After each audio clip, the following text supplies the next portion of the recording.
Hello. You came back. You came back, yes. Welcome back.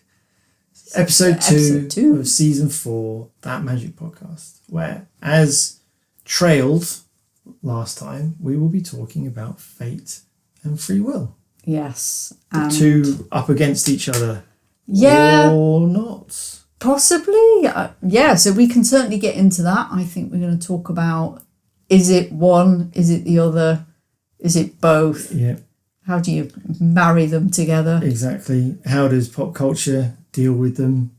Where does time travel come into it? As it inevitably does. And I think everyone wants to know the answer to the biggest question. What does supernatural have to say about this? Obviously. So from the magic side, then, I think we'll probably talk a lot more about tarot and how fate versus free will might show up, certainly when you're doing a tarot card reading. Yeah. Might touch a little bit on astrology if there's time, and maybe, as ever, share personal experience, but only a little bit, because no one wants to get into that. Sounds good. All right. Fate versus free will. Hooray! Join us after the tune.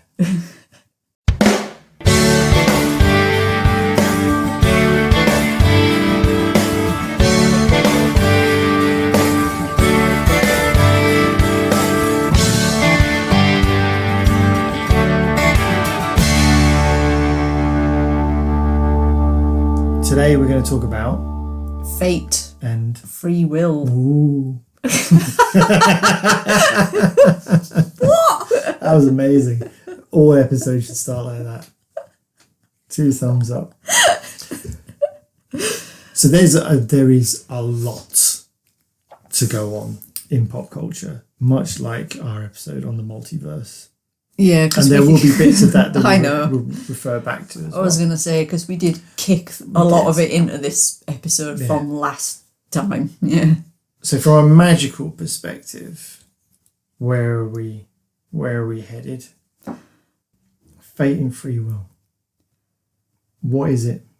Apparently, according to this expert, Magenta School. Okay, credible source. Fate suggests that there is a grand plan for our lives, where events are predetermined, predestined. We have no real control. Yes, we do talk about that, like almost part of just the backdrop of life, isn't it? That it's fated. I met them and it was fate. It was fate. And stuff like that, Yeah. All my choices have led me to this point. Yeah, exactly. I was always going to get here. Yeah. Blah, blah, blah, blah, blah. Free will. Well, that suggests that you've got a choice, that you have some semblance of control over your reality. Influence your own life. Yeah. Yeah. Just say no. Cool. And as we said in the multiverse episode, there's a lot of fate versus free will in pop culture. Even to the point where the character of fate might turn up in the episode, just like they do in Charmed. Yeah, I was going to let you talk about Charmed, because that's your area of expertise. But yeah, there is. I mean, in Neil Gaiman's Sandman, graphic novels, fate, destiny, there is a character who has everything written because everything will happen, but steadfastly refuses to look ahead, that sort of thing. Oh yeah, because plot device. Yeah, and they're always really... Oh, some of them are quite noble like that. Less so in Marvel's Loki, where I think He Who Remains reads up to the point at which he can read no further. So he does know everything that's going to happen. Yeah. That's part of the narrative. So fate, it was always going to happen. Free will, no, you can turn it down if you want. Choice. And then how it shows up in pop culture. So yeah. I guess from my perspective, the magic side of this is not not some, how do I explain it? I think when we're using magical tools like tarot, for example, I think the execution of that kind of pulls in on your belief system about fate or free will. So it's either or, depending on your preference. I think it's either or, depending on your values and your beliefs. So annoyingly, for me, I think it's both. Such a complex character. I am.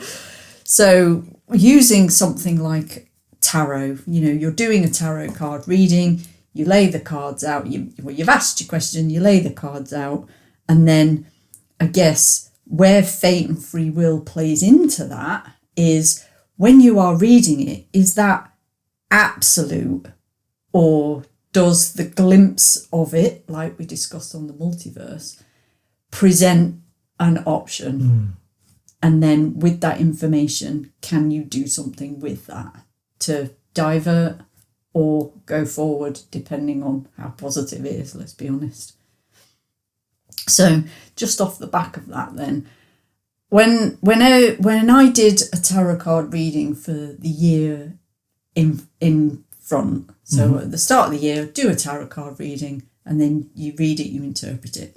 I can't remember the year now. I think it was one of the COVID ones. I forget which. So doing a tarot card reading, the reading I got back suggests to me, oh my God, you are going to be so overworked next year. You're going to have 2 jobs. You're going to have far too much to do. Just be careful. Everyone's an energy vampire, but ultimately you're going to rise to the challenge and you'll be all right by the end of it. And I do remember, I think I wrote on the website, reflecting back, thinking, did I make that happen because I read it? Yeah. Or was it was always going to happen? And look, the tarot knew. And so that's the bit of the fate versus free will that I'm just really fascinated by. So was it always going to happen, or did I make it happen? Did I will it into existence? Because, it is connected to the multiverse. I get it. But I kind of wonder if you've had the reading and it said this is what's, broadly speaking, this is what's going to happen. And then because you've had the reading, you will it to happen. You kind of, what's the word? It's self-confirming, self-fulfilling prophecy in that sense. You've made it. Doesn't that suggest more that it was determined than free will? Because wouldn't you have wanted to make choices? No, I don't want to be overworked. I don't want to have 2 jobs. I don't want energy vampires around me. I need to make choices to take me away from that. Yeah, potentially. But I guess more from the perspective of now I had the reading, but what was it within my gift to try to prevent that overwork? And yeah, I went forward into that year knowing I was going to be overworked, but it played out anyway. And now either it's a combination of I just didn't remember the reading, I ignored the advice that turned up in the reading, or was it was always going to happen? It was just how it was going to be for me. And did I need to be in that situation in order for the outcome to happen, like to rise to the challenge? You will come out on top. It's going to afford you the opportunity that you need to. You have to go through that pain to get there. So could I have got there by going another way, by exercising my free will to say, do you know what? I don't want to have 2 full-time jobs. I quit. Yeah, exactly. Could I have quit? Yeah. But that notion of, so you've done the reading, and how far could you have veered away from it? But you've ended up at a situation at the end of the year, which has pretty much confirmed the reading you did. I mean, that's something that pop culture does a lot. The notion of prophecy in that sense, rather than a tarot reading, a prophecy, and how far one can change it or ends up delivering anyway. I think so. Buffy, for example, even in season 1, they have the whole prophecy. She is prophesized to die at the hands of the master and bring about his ascension or whatever it is. Ascension comes later, but him coming up to the surface again. And so they try to change it. Try in the season. They try. Does she just not fight him? Does someone else fight him? Do we do? What are the options? What happens? In the end, she fights him, and she dies. But then Xander does CPR, mouth to mouth, and brings her back. So the prophecy is fulfilled. Nothing they've done has got her away from it. But what happened afterwards, that was beyond the prophecy. And is that where free will comes back into it? Or was that always destined to happen as well? Who knows? But they do the whole, oh, well, it's a prophecy. I don't like what it's prophesizing. I must move away from it. And we can't. Because which suggests it's all predetermined. Yeah. I don't know if I like that. Well, I mean, it's not the only one, is it? I mean, prophecies and things are quite rife in science fiction and in fantasy. I mean, let's go back to our go-to. The whole concept from about season 4 onwards of Supernatural is fate versus free will. How far are they just doing what someone is determining that they do? They are God's puppets, that sort of thing. Can they fight against it? To the extent that even when they think they have and they've got free will, they haven't really. It's only right at the very end that ability to choose seems to genuinely come about. But it's a constant railing against the machine, if you like. It's like Dean's entire personality becomes this determination to have free will and not just do what he was going to do anyway because someone's writing it or whatever. So yeah, that's weird. It is weird. So interested in the idea of prophecy and how that might show up in magic, not only through readings and like almost like fortune telling aspect. Now, I don't use tarot cards for fortune telling particularly. It's more for personal guidance and, self-reflection and how you can help with your problems and stuff. But I know that some tarot card readers do use it as a tool for fortune telling, for working out the prophecy.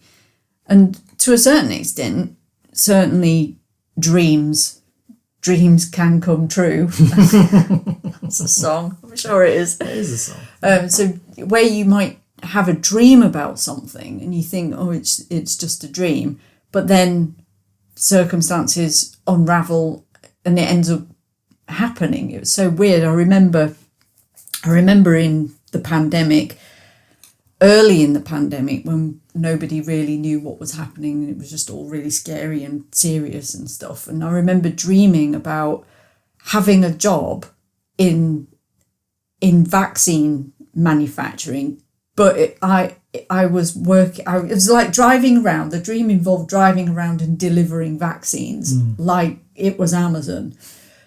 But the van I was driving was AstraZeneca.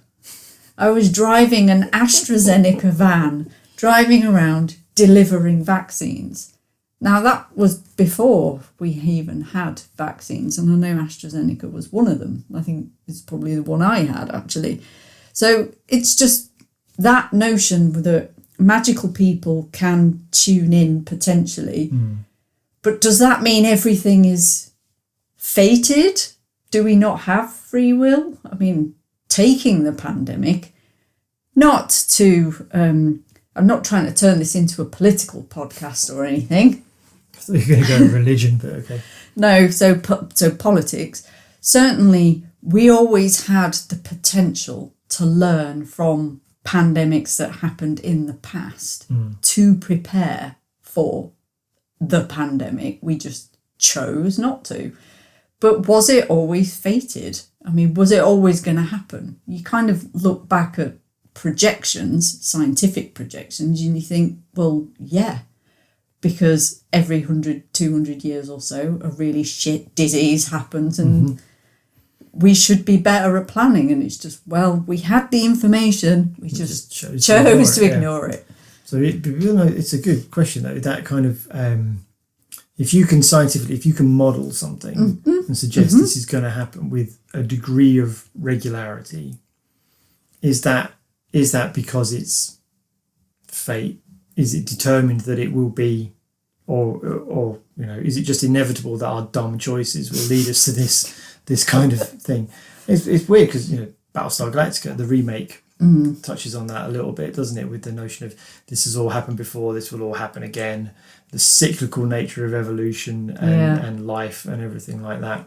And it doesn't necessarily matter what you choose. You're going to end up at this place, which is then going to spiral, and then it's all going to happen again. There will be more pandemics. There will be, other eventualities that we've had in the past. That sort of thing. Kind of weird. Not sure I like it. No, I don't like it either.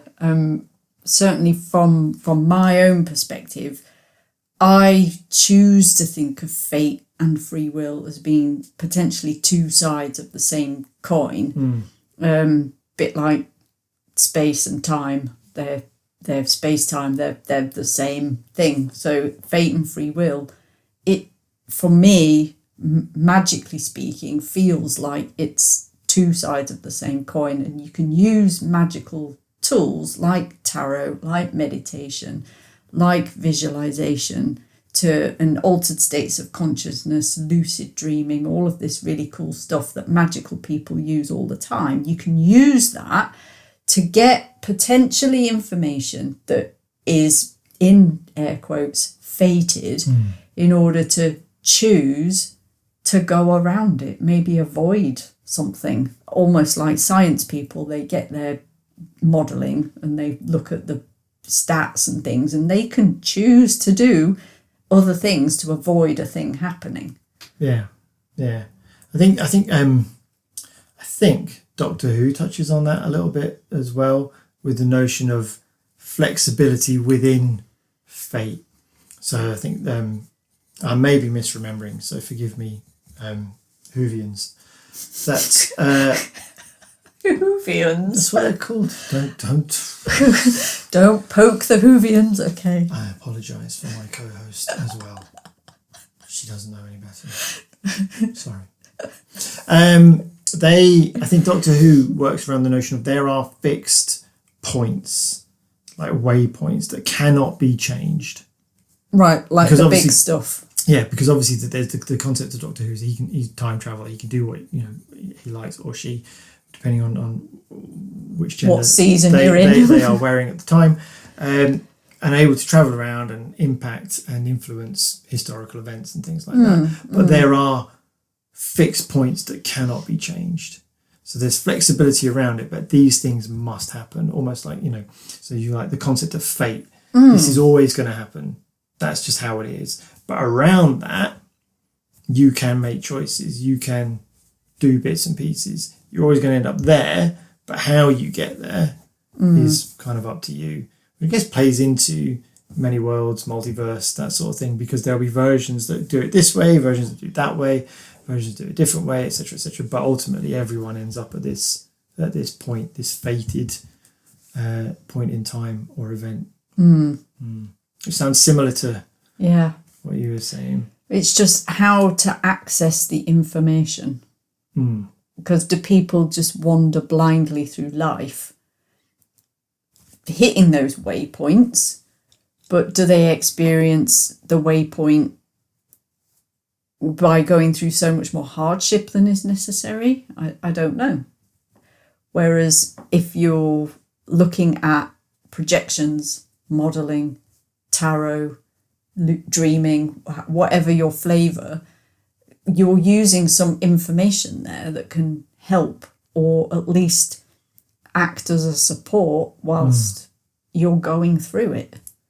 Basically, that's what I think. Certainly when I was doing that tarot card reading where, sorry, you're going to have a really shit 12 months. This is going to hurt. Yeah, it's knowing the pain is leading to somewhere, and thinking, okay, well, I have to go through this in order to get the thing at the end. That's the waypoint.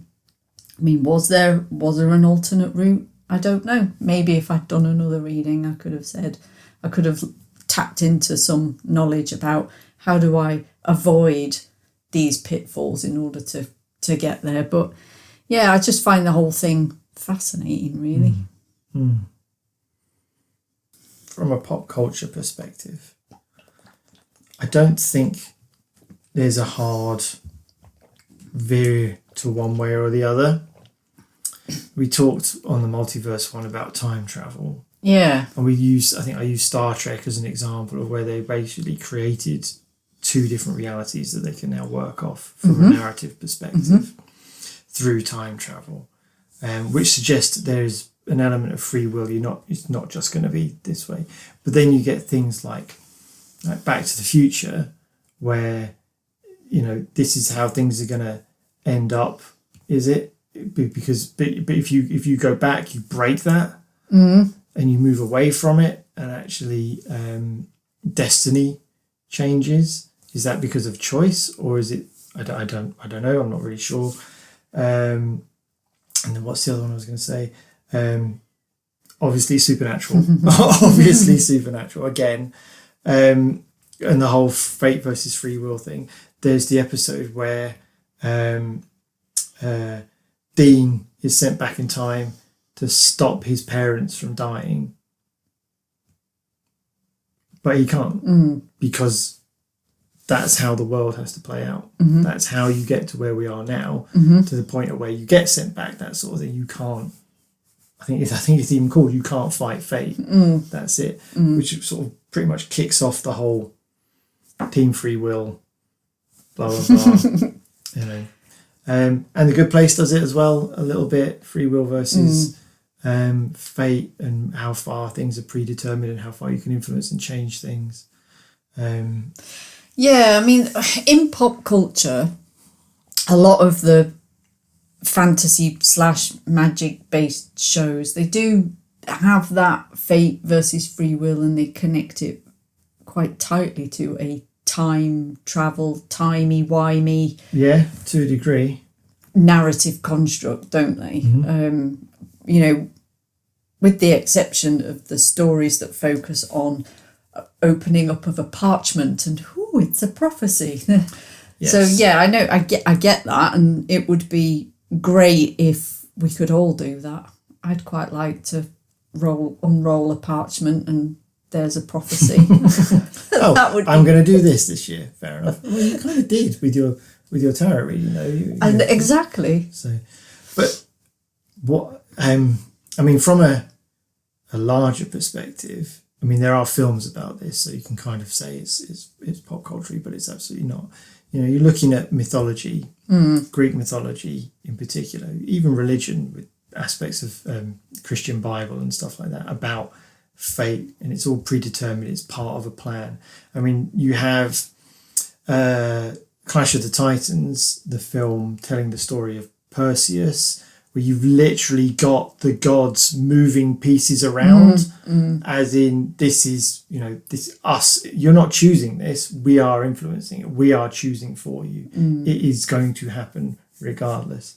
So there's always that kind of thing. And I think we in real life, we do lean on it a little bit, don't we? It was just, this is how it's going to be. There was nothing I could do. Yeah. And like you said at the beginning, it's that fate that we met, or that I was going to go to the shop at this time and buy this lottery ticket or whatever. Blah, blah, blah, blah. It's not just dumb luck or coincidence or whatever. There's a plan. I think people like the idea of that. It's like a crutch that they can lean on, that there is something bigger at play here, rather than I'm making these choices and it's my actions are influencing things. It's because of a different plan. Yeah. And I know that the notion of unravelling a prophecy it's not really magic, unless you like your astrological things to be magical.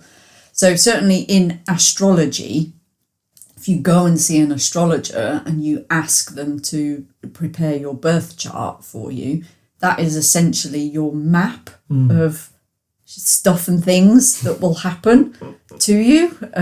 It will include all the aspects of the different sort of sections of life, like how you might interact with your parents, how you get on with your family, what kind of career you might have. It might even talk about how you might die and things like that. It covers the whole thing.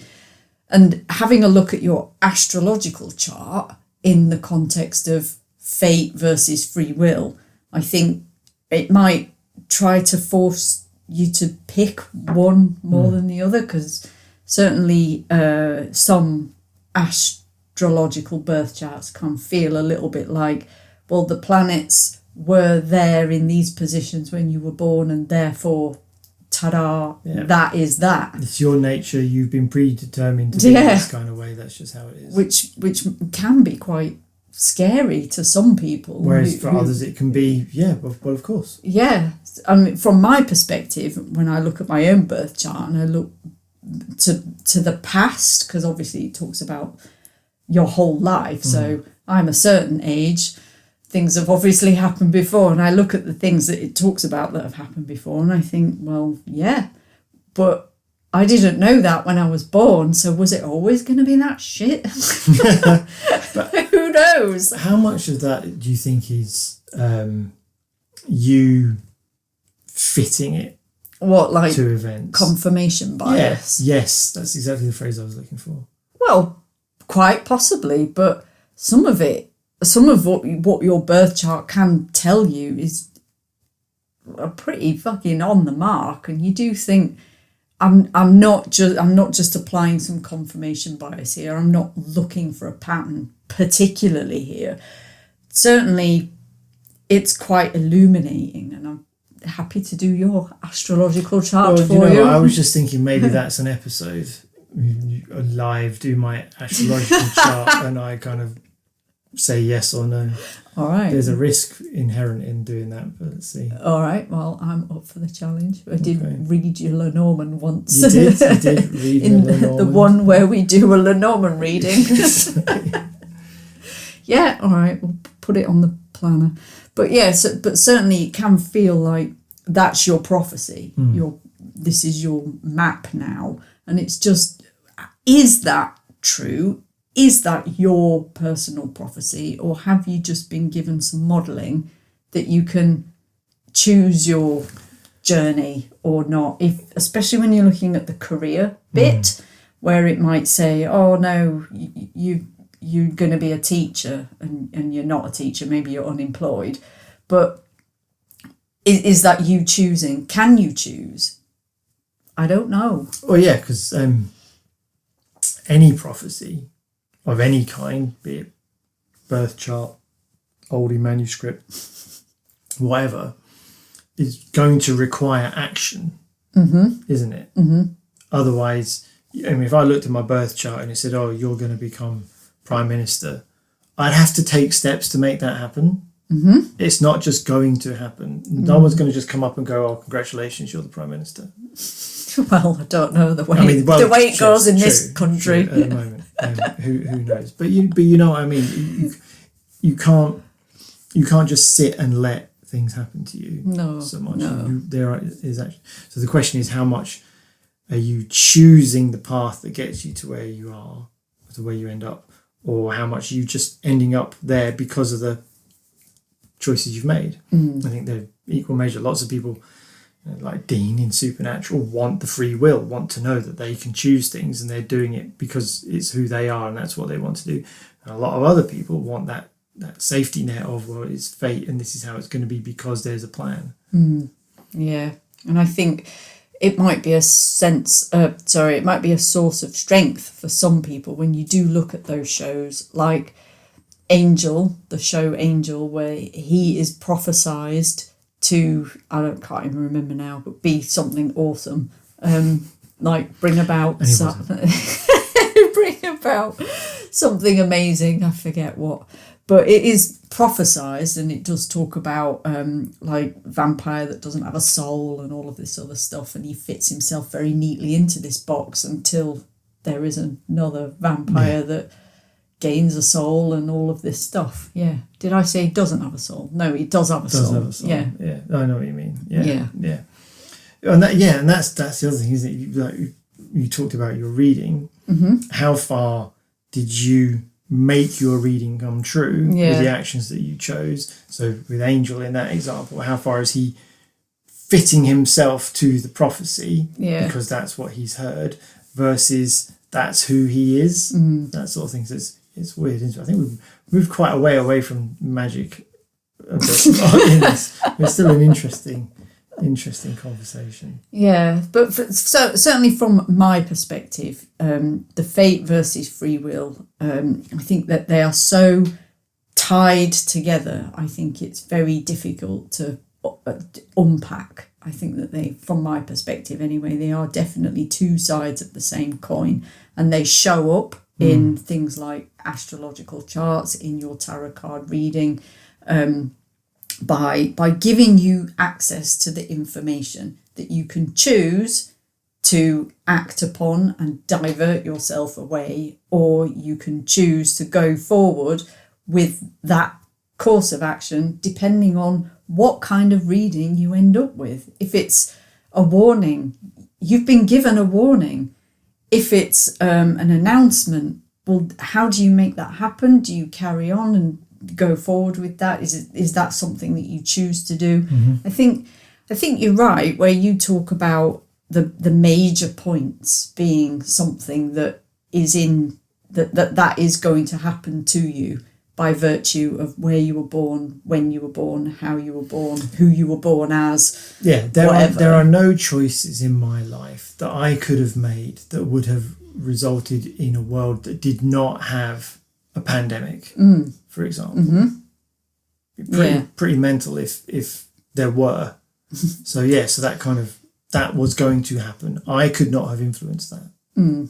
Yeah, and it's just how do you use the information? How do you get to the waypoints and get that to serve you in the best way? I think, certainly from my perspective, and I know some people like to have their journey mapped out for them. It gives them a sense of comfort, or it's a source of strength for them to feel that actually everything is fated and everything happens for a reason.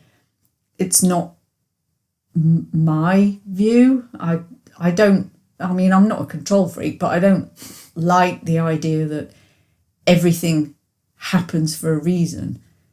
I like to know that maybe some things, the big things, happen because they were always going to happen. But there are other bits. Yeah, but the small beans, not everything, that I can choose. I can choose to make something happen. Yeah. Because that really leans into the ability to manifest, cast spells, and have them be successful. Make change. Yeah, make change possible relies on your willingness to be a participant in your journey. Yeah. If that makes sense. Yeah, absolutely. So Otherwise, I think, what's the point? Yeah, so certainly from the magical perspective, it's fun to think that doing this podcast today has come from a place way back in the past where I was making my way along and I was always going to end up here. And certainly when I reflect and I think things that I did at university, the things that I have been naturally interested in, other careers that I've done and finished with, have potentially always been leading me to this point. But in order to have that control and to make change happen, I've got to be willing to lean into the free will side of it as well. So for me, it's not one or the other. It's always both. Does that make sense? Yeah, it does. Yeah, I get it. I do. All right. That's it. That's our show. Subscribe to our website to receive free articles, downloadable spells and guided meditations. Start your magical tuition today at magentaschoolofmagic.com.